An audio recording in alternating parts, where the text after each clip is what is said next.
அனைவருக்கும் வணக்கம். விஜய் அவங்களோட முதல் மனைவி ரேணுகாவை நினச்சி ரொம்பவே உருக தான் செய்கிறாங்க. ஏன்னா அவங்களோட நினைவுகள் எதுவுமே விஜய்க்கு மறக்கவே இல்லை. அவங்களோட வாழ்ந்த வாழ்க்கை, அதே நேரத்தில் அந்த ரேணுகாவோட இருந்த காதல், அவங்க பண்ண ஒவ்வொரு விஷயங்களையும் விஜய் மனசில் வச்சுருக்கிறாங்க. அந்த நினைவுகளை தான் திரும்பி பார்க்குறாங்க. இன்னொரு பக்கம் ரேணுகா இந்த மாதிரியான ஒரு மனநல பிறண்டு போய் இருக்கிறாங்க.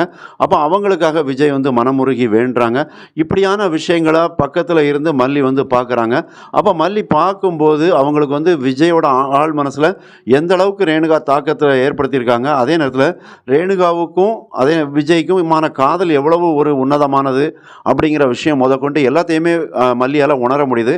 ஆனால் ஒரு விஷயத்தை மல்லியால் ஜீரணிக்க முடியல. என்ன அப்படின்னா, இந்த ரேணுகா வேஷத்தில் இருக்கக்கூடிய சுடரை நினச்சி தான் மல்லியால் ஜீரணிக்க முடியல. ஏன்னா விஜய் ரேணுகா மேலே அவ்வளோ ஒரு உயிராக இப்போ கூட அவங்க இறந்துட்டாங்க அப்படின்னு நினச்சிட்டு கூட, அதே நேரத்தில் மனநல பிறண்டாலும் இப்போ அவங்க அப்படி இருந்தால் கூட அவங்க மேலே ஒரு அன்பு, காதல் எல்லாத்தையுமே விஜய் மனசுக்குள்ளே பூட்டி வச்சிருக்கிறாரு. அதை வெளிப்படுத்தவும் செய்கிறாரு.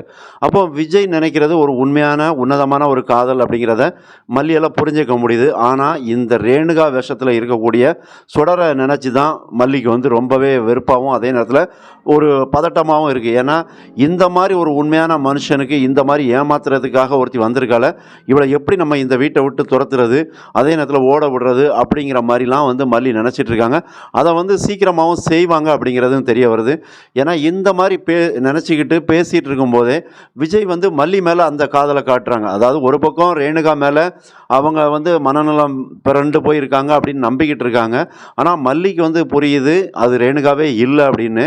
ஆனால் விஜய் இப்போ என்ன நினைக்கிறாரு, மல்லியை பார்த்த உடனே மல்லி மேலே அதிகமான ஒரு அன்பு, அதே நேரத்தில் அவங்கள பார்த்த உடனேயே விஜய் முகத்தில் ஒரு 1000 வாட்ஸ் பல்ப் எரிய ஆரம்பிச்சிருச்சு. ஏன்னா மல்லி புயலுக்கு பின் அமைதி அப்படிங்கும்போது இந்த லாக்அப்பு இந்த மாதிரியான பிரச்சனை அதெல்லாம் தாண்டி இப்போ வந்த உடனே அவங்களோட முகத்துலேயும் ஒரு புது பொலிவு வந்துருச்சு, ஒரு களை கட்ட ஆரம்பிச்சாச்சு.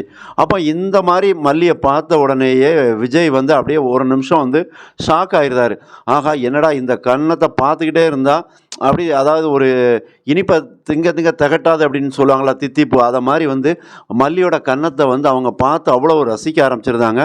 அதை பார்த்துக்கிட்டே இருக்கலாம் போலுக்கு. வாழ்நாள் முழுக்க நான் இதை பார்த்துக்கிட்டு இருந்தாலே என்னோடய வாழ்க்கை பிறவி பயணம் அடைஞ்சிரும் அப்படிங்கிற ரேஞ்சுக்கு விஜய் மல்லிகிட்ட ரொமான்டிக்காக பேச ஆரம்பிக்கிறாரு.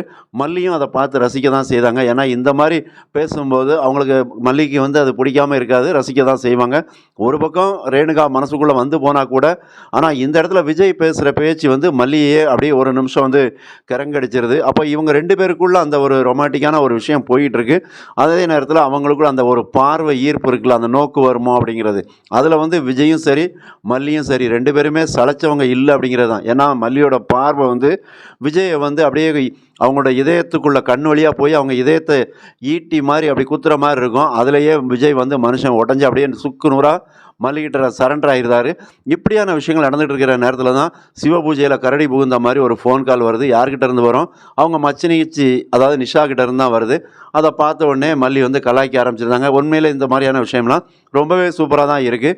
அப்போ இங்கே ஒரு ரொமான்ஸ் போயிட்டுருக்கு. இன்னொரு பக்கம் இதில் நிஷா அப்போ கடுக்கடுப்பில் தான் இருக்கிறாங்க. ஏன்னா மல்லியோட இவர் கொஞ்சம் குழாவிக்கிட்டு இருப்பாங்கன்னு அவங்களுக்கு அங்கேயே அவங்க 7ஆம் அறிவுக்கு சொல்லியிருக்கும் போல். அதனால் கரெக்டாக அந்த நேரத்தில் ஃபோன் அடிச்சிட்டாங்க.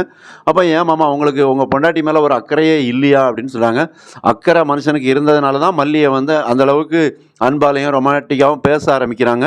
அப்போ இதில் நிஷா அந்த வார்த்தைகளை விஜய் மேலே ரொம்பவே அள்ளி வீசுகிறாங்க. அதாவது உங்கள் பொண்டாட்டி இங்கே ஹாஸ்பிட்டலில் முடியாமல் படுத்துருக்காங்க, நீங்கள் என்ன மல்லி கூட கூத்தடிச்சிட்டு இருக்கீங்க, அந்த ரேஞ்சுக்கு தான் கேட்குறாங்க. அப்போ அவங்க விஜயும் சொல்லி பார்க்குறாரு. இப்போ அதில் சொல்கிறாங்க. ஆனால் அதை நிஷா புரிஞ்சிக்கலை. இப்போ என்னென்னா ஹாஸ்பிட்டலுக்கு போகிறாங்க. அங்கே போகிற இடத்துல கதிரேசன் ரொம்பவே உருகிறார். அதாவது ரொம்ப கெஞ்சுறாரு மல்லிகிட்ட, என் பொண்ணு நீ தான் அப்படின்னு எல்லாம் பேசுகிறாரு. ஆனால் அதுக்கு முன்னாடி கதிரேசன் வேறு மாதிரி நினச்சிருந்தார். இருந்தாலும் அவர் நினச்சது எல்லாமே பொய்யாயிருச்சு. ஏன்னா சரியான நேரத்தில் ஒரு ஆதாரம் கிடச்சதுனால மல்லி வெளியே வந்தாங்க.